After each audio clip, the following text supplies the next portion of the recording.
अभी जो third phase का चुनाव है, जो बाकी 7 सीटें हैं लोकसभा की, उसके लिए हमारे सभी नेता प्रचार कर रहे हैं। 29 तारीख को राहुल गांधी जी का दौरा है, 30 तारीख को खड़गे साहब कांग्रेस अध्यक्ष जी का दौरा है और 2 तारीख को प्रियंका जी भी यहाँ पर आएंगी।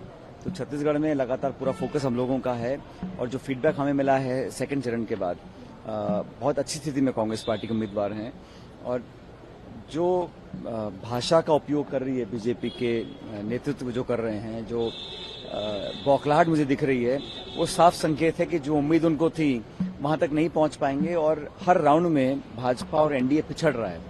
इंडिया अलायंस के तमाम कैंडिडेट्स लगातार बढ़त बनाए हुए हैं, चाहे वो उत्तर हो चाहे दक्षिण हो, और ये बहुत संतोषजनक बात है क्योंकि हमारा जो मैनिफेस्टो है, हमारा जो कैंपेन है, उसको लोग पसंद कर रहे हैं। कांग्रेस पार्टी के परफॉर्मेंस लगातार, जैसा मैंने पहले कहा, जिन जिन राज्यों में सीधा मुकाबला भाजपा कांग्रेस का है, वहां पर कांग्रेस पार्टी बहुत बेहतर परफॉर्म कर रही है। और जो बौखलाहट मुझे देखने को मिल रही है, जो भाषण में शब्दावली का प्रयोग हो रहा है, मंदिर, मस्जिद, मंगलसूत्र, मुस्लिम, हिंदू, इस तरह की बातें बार बार करने का मतलब है कि कहीं ना कहीं आपका जो लक्ष्य है उसको पूरा नहीं कर पा रहे हैं। हम लोग बात करते हैं एमएसपी की, मनरेगा की, महिला सशक्तिकरण की, वो लोग बात करते हैं विवादित मुद्दों की। तो हम लोग चाहते हैं कि 10 साल का जो आपका कार्यकाल रहा उस पर चुनाव हो। ये राष्ट्र का चुनाव है, बड़ा चुनाव है और इसमें 5 साल तक आप जनता की सेवा कैसे करेंगे। और बड़ा आश्चर्यजनक मुझे लगता है कि आप 10 साल राज किया, आप 5 साल और मांग रहे हैं।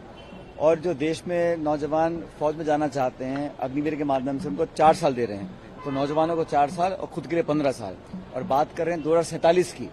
तो ये बड़ा विरोधाभास है। इसलिए अभी जो कैंपेन चल रहा है, मुझे लगता है हमें उसी पे फोकस करना पड़ेगा जो पब्लिक के इश्यूज हैं, किसानों के, नौजवानों के। और देश बहुत गंभीरता से हर नेता की हर बात को सुन रहा है और सही निर्णय करेंगे। 4 जून को मुझे लगता है कि हमारी इंडिया अलायंस की सरकार का गठन होगा। ऐसे में भाजपा जो नेता है, भाजपा के एक विधायक है, वो कह रहे हैं कि उनका एक बयान आया है सार्वजनिक मंच पे, वो बोल रहे हैं कि जो धर्मांतरण करेगा। आप जानते हैं कि इस प्रकार का कोई भी बयान ऐसा आता है, उसका संज्ञान निर्वाचन आयोग को लेना चाहिए। हम लोगों ने लिखित में कंप्लेंट्स दी कई बार, क्योंकि इस प्रकार की बातें करना धर्म की, जाति की, बिरादरी की, ये एक स्वस्थ लोकतंत्र की अच्छी परंपराएं स्थापित नहीं हो रही हैं। मुझे लगता है कि इलेक्शन कमीशन संज्ञान ले और मुद्दों की बात करें ना, खाद की, बीज की, बिजली की, तेल की, निवेश की, नौकरी की, उद्योग की, शिक्षा की, चिकित्सा की, इन बातों पर चर्चा हो, संवाद हो, पता पड़े कौन सी पार्टी क्या करना चाहती है। ये जो विवादित बयान जिस तरह के आते हैं, ये कहीं ना कहीं इस बात का संकेत दे रहे हैं कि सब कुछ ठीक नहीं चल रहा है भाजपा की रणनीति।